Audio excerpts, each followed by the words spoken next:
Welcome to the Honest Business Podcast. This is the show for ambitious, value-driven business owners who are actively building a business that works for them. Hi, I'm May James, and I'm here to make scaling your business easier and more rewarding than ever. Each week, we will dive into simple, sustainable strategy and pragmatic leadership discussion to support you as you take imperfect action on your entrepreneurial journey. If you want to stay ahead, exceed your growth goals, and have a purposeful, thriving business, then keep on listening. Welcome back to the podcast. Thank you for tuning in. This episode we are going to talk about the dark side of hitting your goals. Grab a cup of tea, grab a snack, maybe a glass of wine, and we'll get into it. So, today we're talking about this as a lead on from episode 3 where we discussed about vision and long-term strategy. So if you like this episode or want to kind of dig further into it, go back to that episode because this is kind of building on that of something I touched on during that episode. And the reason I'm discussing this is because it's something that many entrepreneurs don't kind of, they don't go through this process. They don't kind of allow themselves to think about and give themselves space for this, especially when they are maybe moving on to something new or they've hit their goals and then feeling a bit lost. So I also want to kind of talk today about how you find the joy of the everyday of business, because building a business is a journey. And sometimes we get to that end point, even though it's kind of a theoretical end point, but that end point of building a business. And when we reach a goal, we can feel really lost and insecure and a bit confused and a bit kind of about it all.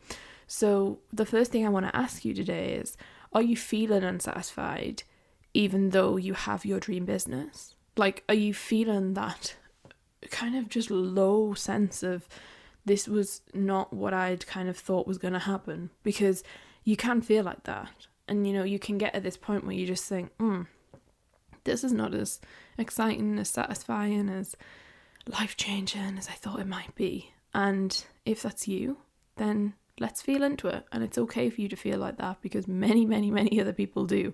It's just very few people talk about it. But I can tell you from my experience of working with, multi-six-figure business owners, that it really happens and it's really kind of normal, and it does kind of sit in the journey of you and your business. So the first thing I want to and today I'm going to give you some tangible takeaways as well to kind of actually physically go and do, because I think this kind of thing, it's like, right, okay, we don't need to just sit and analyze this, we need to actually go and do some things. So I'm going to give you some key things to do. But what I want you to think about is, what do you enjoy every day in your business right now? Like, you might not enjoy everything. I don't really feel like the goal is to enjoy everything because it's kind of hard, inevitably there's going to be difficult conversations, etc., etc. But how do you enjoy the everyday life of building a business? And what does that look like for you? And is that you enjoy not having to get up early? Is it that you enjoy only working on the evenings? Is it that you enjoy being really flexible with what you do every day, that your tasks change? Is it that you love working with clients? Like, what is it that does give you joy and you do enjoy? And then what isn't it? And I'd really encourage you to write a list of these things, of what the pair of them are. The other thing I wanted to talk about is having a life outside of your business. Now, this is hard because as entrepreneurs, often we are so motivated and so driven, and a lot of the time to get where we want to go, if it's a big, big vision, we've really had to put a lot into it. And, I don't preach that as a thing. I think I preach sustainability and talking about flexibility and making it work for you in your life. But inevitably, some people, if you are listening to this episode and you are one of those that is a real, go-getter, you might have sacrificed quite a lot to get to where you are. And that's okay. I don't think you should feel bad for it. I know today, in this day and age, you get told you're this person and that person if you've hustled or whatever. But if you chose to go down that route, that's okay. That's fine. Well done, the fact that you managed to get there. And if you are turning over X amount of money every year in your business and it's a real, achievement for you to have gotten there, then I don't think you should have that taken away because you've, sacrificed a lot to get there. Because ultimately, if you have a really big vision, if you want to make 10 million a year, or you want to do 100 million a year, 100 million a year is not going to come from you just sat there chilling away, right? At least for the first 10, 15 years. So I don't beat yourself up about if you've kind of lost a lot of yourself through this process. But what I want you to encourage you to do is, where can you expand your life outside of your business? Where can you look at, yeah, do you know what? Like, I have let that go and I haven't really focused on that. Or where can you show up more for your family if that's something that brings you joy? You've really got to clarify for yourself, like, what does having a life outside of your business look like for you? And where have you dropped the ball? That might be personally, it might be, you know, what you have allowed yourself to do over the years, like that you haven't looked after yourself, or you don't go to the gym, or whatever it means for you. And remembering that this business whole thing of like being in business, the kind of side effect of that is that we're also in the business of well-being for ourselves. Because if you are running a business, it doesn't matter how much money you're making, you are the driving force. It doesn't matter if you have people running and doing the delivery, inevitably the strategy and the long-term thinking and the vision and the direction comes from you. And so we have to look after ourselves. So maybe this is time for you now, as you've hit the goal that you wanted to hit and you've developed where you wanted to go, for you to say, yeah, do you know what? I'm going to have this life outside of my business now, and I'm going to create a life that is the dream life that doesn't revolve around business, because it doesn't need to anymore. And remember that we go through seasons of business, and sometimes your season of business will be hustle. It might be really like, and I know that word's controversial for people, but if you are listening to this and you've hustled to get there, then I'm going to use the word hustle. If you're listening to this and you don't like that word, replace it with something else. But inevitably, a lot of success comes from working hard. So we need to get over this idea that I don't want to work hard. Like, great, fine, sit and just stare out the window and hope that it's going to come to you. I'm not one of those people, and most of my clients, in fact all of my clients, they've got to work hard, right? You've got to put the work in. Yes, it can be simple, but it's not just to don't do anything. So that's just a side note tangent, but I want to say that because I think it's important. So, you know, maybe you don't need to work as much anymore. Maybe you don't need to say no to all the family functions and things that you've said no to. Like, maybe it's time for you to say, yeah, do you know what? Actually, I'm going to do that. I really encourage you to take a Friday off work if you can, or take a day in the week that you can devote to yourself and the other people in your life and what you want to do. Maybe it's going on holiday with your friends. Maybe it's seeing your friends. Like, we all do things in business because we have to, or have various other elements of our lives that we can't really shift, and then we mold to fit it. And now it's time for you to say, no, I want a life outside my business. The other thing I want to encourage you to do is being open to change and looking ahead. So if you're feeling unsatisfied, even though you have the dream business, and I'm using air quotes here and I forget that you can't actually see me, is, you know, where are you unsatisfied? And where can you switch how you feel about that? Where can you change how you feel about that? And how can you look ahead? Often when we feel unsatisfied and we're not enjoying the day-to-day business, it can be because we're not looking ahead at like what the next steps are for us, and we've reached this plateau where it feels kind of draining and boring and a bit kind of okay, like whatever. And instead you need to think about, okay, what needs to change? Like, what fun things can I bring into my life and my business and my team and whatever else you have going on, to really allow more joy and happiness to kind of bring for you. Because when we talk about the dark side of hitting your goals, which sounds very dramatic, the dark side of it is inevitably that often people just feel burnt out, and they also just feel a bit like maybe they've got there sustainably so they don't feel burnt out, but then they just feel flat and they feel like, I don't know what's next, like what do we keep doing? Now, what I do want to mention here is that often what happens is people then go backwards in their business, and this is normal too. People might reach like the 300,000 a year, the 400,000 a year, the 200,000 a year, 700,000 a year, and then all of a sudden it's like they get this situation that we're just talking about, and so then they go backwards, and then they're like, oh, well, and then they change the behaviour, they change what they've been doing, and it doesn't hit the same, right? So then the results they create don't continue. And I just want to really encourage you to say, like, you can make changes and you can look ahead without it negatively affecting your business, because you might have in the past have tried to make change and then have seen this ripple effect where it hasn't paid off well in your business, and you've kind of then ended up with a toss-up. So some of you might sit here listening to me going, yeah, that's great, I would love to take more time for me and have a life outside my business, but if I do that, then my business is going to not fail, but it's going to kind of, you know, reduce, and it's not going to grow. And I just want you to say that that doesn't have to be the case. You can scale in a way that is fulfilling and fun and works for everybody involved. The next thing I want to encourage you to do is to widen your network and the people that you surround yourself with and sit with and just vibe with, because widening your network is one of the quickest ways and the easiest ways to expand your vision. So often with vision, we get so stuck in our own heads because it's about us, right? But once we start going outside and we start listening to other people who are more successful than us or who have done bigger things than us, we can start to see alternative visions. Now, this is not me saying go and sit in rooms where people have twice the size of business of you and then make yourself feel rubbish and think that you have to go after this next thing to feel happy. That's not what I'm saying. But what I'm saying is there's a specific vibe and a specific energy and a specific feeling that you get from sitting with other successful people who are inspired by their lives and going after fun things. This isn't an exercise for you to like make yourself feel bad or make yourself feel like, oh, the only way to happiness is to double my business. That's not what I'm saying. What I'm saying is that you need to kind of probably pull yourself out of who you're sat with, because inevitably it might be that they're not the best people for you. And, you know, we change and we grow. And you maybe built this business from the ground up, bootstrapped. And so you're at a point now where the people that served you when you didn't have a business don't necessarily serve you. And that's a whole other episode in terms of friendship and how that kind of changes in success.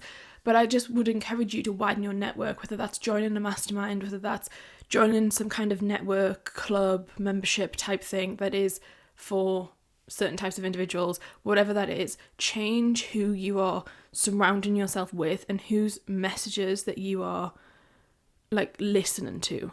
Because, you know, if you are just sat with the same people, like I get into this myself, I'm really bad at it because I don't have a lot of energy to go and network, so I don't spend a lot of time networking, and that's bad for my business in many ways that we could go into another day. But one of the things I really notice is if I don't sit around people who are winning and who are just like going for whatever it is that lights them up, I feel it. It affects me. It doesn't make me think, oh, I now need to go after what they want to go after. It normally reinforces how I'm feeling about myself and helps me feel more alive, you know, because it helps me feel more engaged with what I'm doing. And I think that's what we're all seeking, right? We're seeking validation, we're seeking being seen and heard and feeling like what we're doing is right. Now, although right's never, it's not definable, is it? It's never kind of a, oh yeah, well done, you've done a good job and you did it right. That doesn't make sense. But as the human brain and as we are wired, we want to seek that. So instead, I'd say to you, switch it up and go and widen your network to really allow your brain and your mind to think, yeah, there's more to this than just me. Another great way of doing that is traveling to different parts of the world, because when we look at businesses from different parts of the world, it can really add perspective and depth to how you feel about your own. And so I'd really encourage you to do that if you haven't already. And do it on a constant basis as well, this whole idea of network. The other thing I want to touch on and ask you to do today is to be more daring to yourself, with yourself, about like, what can you do? Because what happens is we get in a real rut when we're building our business. So let's just go on the example that you are doing like 30k a month, you're making 360 grand a year. That's the turnover and the revenue of the business. To get to that point, often we've systemized things, and systems are so important and operations are so important. But one of the things that I do find is that once we systemize stuff, we pull out the imagination and we pull out the kind of flexibility and the vibrancy of what doing stuff on the kind of back of our pants does, if that makes sense. Like it kind of pulls all of that out. It pulls the humanness sometimes out. It doesn't have to. You can create really great systems where that doesn't, but just as a whole, that's what I'm saying. And one thing that means is we don't ever dare to do something wild, okay? We just get sat in this routine and we go into the system and we do the thing and we do the delivery and we do whatever you've got to do, right? But that's really boring. And sometimes the brain gets bored, and it's important for you to be like, yeah, I'm actually just bored. It's not that I'm dissatisfied with the dream business. It's that I'm bored of the everyday. And those are two different things that, again, people don't really like sit with, the idea that it can be two separate things. So really think about, how do you be more daring with yourself to push yourself out of your comfort zone in business and your personal life? That maybe having conversations that you're normally too scared to have. It might be that you are pushing what the boundaries of what it is you provide as a business, and it might be what your business does outside of money making activities, and it might be what can you do that isn't driven by money but is really empowering for you and gives you a lot of kind of fulfillment and excitement and joy of helping other people. So that could be an interesting thing to look at. The next thing I want to suggest, and again, I'm not a professional on this, so I'm just going to mention it and move on because I don't feel good talking about something I'm not qualified in talking about, is I'd really encourage you, if you've hit this point where you're doing, whatever you've done, like the money necessarily doesn't make sense. I just say a figure because that helps you contextualize it. But this could be you've hit, 100,000 a year, 50,000 a year, 500,000 a year, 1 million, 10 million, whatever you're up to. When you hit that, I'd really encourage you to go into therapy. If you're not already in therapy, or you haven't been there and done that, inevitably to get to where you've got to, you've probably gone through some real issues or hard times or stressful things. So if you haven't dealt with that, it's going to really stop you from growing. And often people cannot enjoy the everyday of business because there's certain things that are really getting them het up and isn't helping them. It also might be that you never dealt with all of the stuff before you started your business. And that's a whole other ball game, right? But as a leader, and if you have a team, it is so important that you work on this stuff, because it's not okay for you to just class it off and just think, oh, okay, whatever. Like if you just look at the world leaders and key business people, if a lot of them helped and sorted their shit out, I try not to swear on this podcast. Oh, well, we'll have to mark this now. Never mind. I try not to swear in case you have kids and you're listening to this, but I swear a lot in real life. So, if you are, if they sorted their shit out, think about how much better they'd be at the job and how much better they'd be at what they do.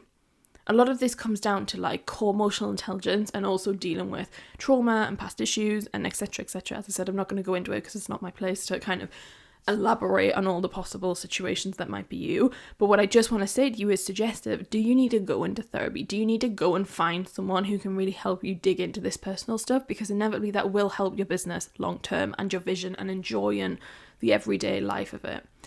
The other thing that's similar and linked to this is I'd encourage you to go on a personal development journey. Going on a personal development journey looks like different things from different people, and often what happens is people go on a personal development journey right at the start of their business, and then your business takes off and then you haven't got time, right? So you're just busy doing all things, helping everyone, serving clients, whatever, and then you reach a point and you've hit your goals and you're feeling a bit low and you're feeling a bit slumped and not really that great. And I'd really encourage you to then continue on your personal development journey. Yes, of course, it would be really great if we could all continue it all the time. But I know that there's no point in me saying that on here because some of you inevitably won't have. So what's the point of me saying it? Let's just be clear and just say the stuff that no one's going to say. It's probably gone by the wayside, right? You've probably just let it slip. You continue your business development journey that inevitably helps you in some way, but you might have stopped the personal development journey. And so I'd really encourage you to go on that, whether that means spiritual for you, whether that means, tapping into different areas of personal development, whatever that looks like for you. I'm really encouraging you to go there because, again, it's going to help with your leadership. It's going to help with your team development. It's going to help with you being the best person and best CEO as you can be without it being this kind of purpose-driven exercise. The next thing I think is really important and can really help center you is connecting back with your why. So why did you do this in the first place? You set a list of goals and you've hit them. Maybe you set one big one and you've hit it. But why did you set that in the first place? Now your why changes and that's okay. It might have changed, it might not have. You probably will have two whys. You'll have a why for you and a why for others, and that's also okay. That's great. But think about your whys. Even go and find it. A lot of you will have it written down somewhere. You'll have wrote it on a journal that's years old, or you might have it stored in your Google Drive somewhere. Wherever it is for you, find it. Go and see if you can find the why. Because it'll make you smile and it'll make you laugh. I can guarantee it. And think about, what does that mean for you? What did that why mean for you? And maybe that will give you the answer as to why you're no longer feeling fulfilled by what you've hit. Because inevitably, life will have changed. Things will have moved on. And so what you originally wanted maybe isn't even possible anymore because life has changed or the pandemic came or whatever it is. So think about, what was your why then? And how's that moved? And if that's totally different from what it was when you first set it, that is totally okay. Give yourself permission for that to change. I invite you to really think about, do you know what? I can leave that why because that person of me is no longer me and that's okay. She served me at a time, but she can go now. And it's okay. We'll still remember her, but it doesn't have to hold on to all this feeling, because a lot of the time when you're feeling unsatisfied, even though you have, air quotes, your dream business, it's that's come from a reason. It's come from this idea that we're holding ourselves back because that person who you once were is no longer, and like this risk of, if we leave her behind, what happens if I just fall into her, and what happens if we go backwards, and there's this fear around it, okay? And I want to say to you that your why can change, you can move forward, you can change who you show up as in the world, and it's not a bad thing if you do that. It really, really isn't. And I know it's scary, but I'd really encourage you to think about, why has your why changed? And what has moved forward? And just sit with it. Let yourself sit with it for like a few minutes. Give yourself the gift of sitting and just breathing. And do a breathing exercise and really breathe in and breathe out. And just sit. Just sit for a moment with yourself and think about, how far have you come? Where does your why come into that? Where's that moved for you? What's changed for you? And where do you have to just give yourself the grace of saying, that doesn't serve you anymore. That it's time for us to move on from that. And that's okay. Because once you uncover this why, and once you uncover the refreshed version, it doesn't have to be miles apart. It might be the same, but it might just be that it has a different meaning and it feels different for you. The feeling is kind of what we're getting out here. It's about, what does it feel like? That point then allows you to kind of infuse more happiness into your day-to-day business. It infuses the satisfaction that you're looking for. But it's important that we give ourselves the brain capacity to do this in order to move forward. The next thing I want to talk about is removing the comparison factor. This is something that I think is unspoken about for the level of business that you're at. So, when you start a business, the comparison's huge, yeah? We all start comparing and we all look and all the rest of it. And you grow your business and it's still there. What sometimes happens is you hit the goal, you hit the big thing that you've been working towards, and then the comparison hits because you're like, what are other people doing? So please, don't beat yourself up if you're the one. And I'm sure you will have done. I was going to ask you, tell me, but you're not here to to respond to me. But, think about, how many times have you sat and thought, right, I'm just going to have a look at so-and-so's business who might be a competitor or might not be, and they're making, that they're making $1 million a year and you're making 300,000 a year. So what are they doing to get there? And there's this whole thing, right? And yes, competitor analysis is important sometimes, and yes, it can bring value, but most of the time it's just detrimental to our happiness. It's detrimental to how we feel. It's not cool. It's not good. It doesn't make us feel happy. And that's when I need you to just take a step back and say, I don't need to look at this. Because this leads into my second, the final point I was going to talk about with intuition. But you need to think about your comparison. What are you comparing yourself against? You don't know the inside of the business. You don't know them, what they're going through. You don't know what their setup is. You don't know their team. You don't know everything. And even if you think you do know, you don't. I think this is something as well. Some people, let's just be really clear here. Sometimes this happens with people who are in masterminds together. Or you're in a group, or you're in a network, and or your best friend. Maybe your best friends, and the pair of you've got similar businesses, but maybe hers has took off faster than yours. Let's get really clear here. The comparison is there. You might compare it to your coach or your mentor. You might compare it to people that you look up to. Now, it's not going to help you, right? But in the moment, it feels like it will, and I get that. In the moment, it's like, yeah, this is going to work. It's going to be amazing. I want this, blah, blah, blah, blah. Great. But really think about, is the comparison that you're putting yourself through on, let's face it, sometimes a daily or double day basis. How do you say double day? No, twice a day.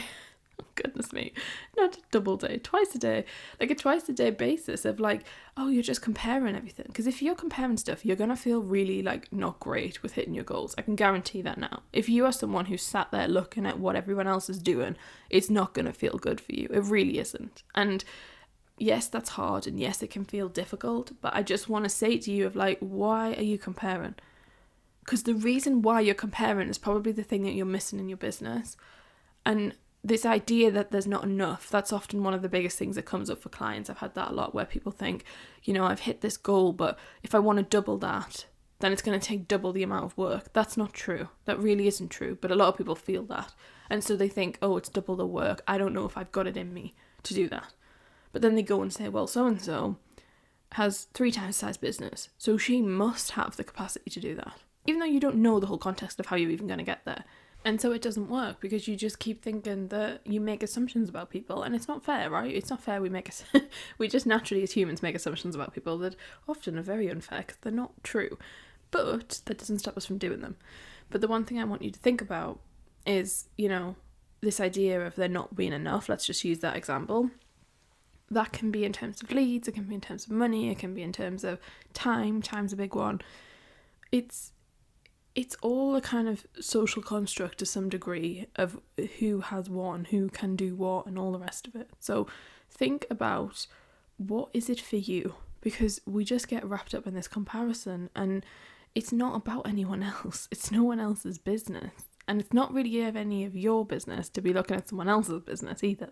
So as much as you're going to compare, that's just natural. I'd say really focus in on, is the comparison causing you chronic issues? Because for some people it is, and they don't even know the comparison. Like comparing, some of you will be like, I don't even think I compare, and then I'm like, really, are you? And if you dig into it further, you realize you are, sometimes subconsciously, which is kind of where it's really dangerous, right? Because sometimes we're doing it on autopilot and we don't even realize. If you constantly go and click on someone's Instagram because you're just searching for it and you're just looking for it because you just want to, I just want to check, like, that in itself is like not a red flag, but it's like, okay, you're relying on other people to aid you. And often we do this negatively by looking for people to make us feel better, which is a whole thing people don't talk about. And while I'm not dismissing this and saying, that you're a bad person if you do this, because to some degree it's human nature, we all do it, I'm just encouraging you to look at, what is this doing for you and your business, and what is this doing for how you're feeling now you've hit your goals? Because if you've hit your goals and you're not feeling great about it, comparing yourself to others is the last thing you need to be doing. It's not the thing to be doing. Yes, we can pull inspiration. Yes, we can pull greatness from other people. That's important. But there's a way of doing it without it being detrimental, and it doesn't need to be daily. Really, really doesn't need to be daily. If you want to do it from a strategic position of, this is helping my business, let's do it max once a month. But this isn't a daily activity for you to lose time away. Because let's be real, this is all about time, right? And many people are like, I don't have as much time as this person, yet they're spending 30 minutes a day going through everyone's accounts looking at it. So there you go, there's 30 minutes. What can you do in 30 minutes? If you are already a successful entrepreneur, you know what 30 minutes and how powerful that is. So be really clear with yourself on it and call yourself out on the bullshit. Wherever you just completely bullshitting yourself into believing things that aren't true, because it doesn't matter how big our business is, we always do that, and we're always culprits of it. The final thing I want to touch on in this episode, and I hope you found this episode useful to some degree at this point, and I hope if you're still here with us, you are leaning into this idea of, I'm gonna, build more joy into my everyday business. And if you are feeling unsatisfied, then I hope that you can kind of use these tips and tools and advice to kind of guide you through your journey on your dream business. As we don't really know what that means. None of us do, but hey ho. This final point is about listening to your intuition. Now, listening to your intuition and believing in what it is telling you is so important. And these are kind of it's twofold, okay? So listening to your intuition is something that you really need to learn to do if you haven't already. It's hard. I'm not saying it's the most easiest thing, especially it's harder than others for different people. I've definitely found it difficult at times and have really resisted and kind of pulled away from it many times. But once you learn to listen to your intuition, you will start to have a more fulfilled life, and you will start to feel so much more honoured by what you do and so much more celebrated by yourself, because you know that it's what is meant for you and is what is kind of pulling you in the right direction. So listen to your intuition. Some people would say it's your gut feeling as well. Like, that's a big thing for me, listen to my gut. And when I don't listen to my gut, disastrous things happen, and sometimes I still forget. And that's something I want to mention to you. Like, doing all these things is great once, but it's about this consistent action of them and prioritizing them. And we can all do them once, but it's like, are we going to commit to doing them? And the intuition factor is so important for you to commit to on a longer term basis, because that's where the real results lie for you. And you will have already listened to your intuition a lot, building the business and hitting these goals that you set for yourself, these big, amazing, shiny goals that you set, and now maybe you're not making you feel as good as you'd hoped. just make sure that you're still listening to your intuition and that you're learning to listen more into it, because I think that's always a journey that we can go on of how do we develop our intuition more. The second part of that is believing in what it is telling you. So it's one thing to listen, and it's another thing to take action and to actually believe wholeheartedly, fully in what it is it's telling you. And I'd love to encourage you to think about this, of where have you listened and believed in it, and what has that helped you do? And then where have you listened and not believed in it, and what has that outcome been? Because, and this isn't about us being really like woo-woo or spiritual, not that I'm not into that. I'm definitely honest, there's definitely a spectrum of this, right? And I would say I'm very much in the middle. I'm not hugely, but I'm also not someone who dismisses it and says that it's not right or true or a load of rubbish, because I really don't think that at all. But I'm definitely not the most spiritual person. I'm very honest and, you know, no bullshit, and it's probably why you listen to this podcast. But I think it's important for you to think about what happened in each of those situations when those occurred. When you believed in it, when you didn't, when you listened to it, when you didn't. What do those outcomes look like for you? Because for me, there's a real pattern of listening to my intuition is always a good thing. Believing in what it's telling me is also a good thing. Because when I've listened to it before and then done the opposite, real shit things have happened. And it's not been great. It's kind of, it just explodes, you know? And it's like this big thing and you're just like, oh no, I knew the answer. Like, how many times as a child did you know the answer to something? You knew the maths test, you knew the first answer that came into your head, but you went with the second one. Or you knew the first answer, but then you accidentally looked over and saw someone had wrote some different answers, so you changed your answer and thought, like, don't tell me you didn't do that, everyone did that. You know, like, let's be clear with ourselves of this whole idea of listening to your intuition doesn't have to be a, like, spiritual, you know, like, third eye, big vision thing that you don't connect with. It can just be very basic things about what do you do in your everyday life where you use your intuition. Like, intuition is not necessarily spiritual. It comes from the fact of, like, you intuitively know when to do something, i.e. if you burn your hand, like, it quickly moves your hand away, right? Like, it's a response. So I really want to encourage you to listen to your intuition and to lean into it and believe what it's telling you, because that will give you a lot of information that you are currently searching for that you maybe don't have.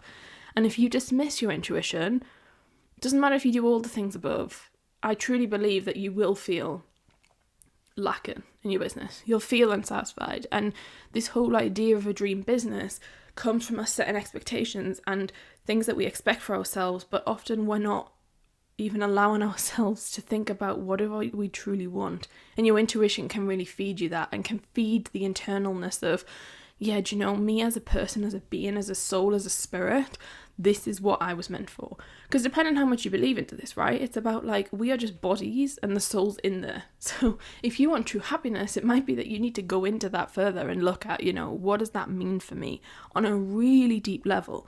Because it's often not about the Chanel handbag or the nice car or, you know, the massive house. It's not about that. It's about so much more deepness in our soul. And I'd encourage you to listen to the intuition, believe what it's telling you, and also do the things that I've listed above to give you a real balanced approach and a synergy almost of how to go about making this work for you. That is the end of this episode. I hope it's given you some food for thought. I hope it's kind of helped broaden your perspective on maybe why you've hit your goal and you don't feel this fantastic amazingness that you thought you would. And if you'd like more on this, then let me know, because there's definitely other things we could have added to this episode, but I didn't want to make it too long for you. I know you are busy. I know you are doing lots of things.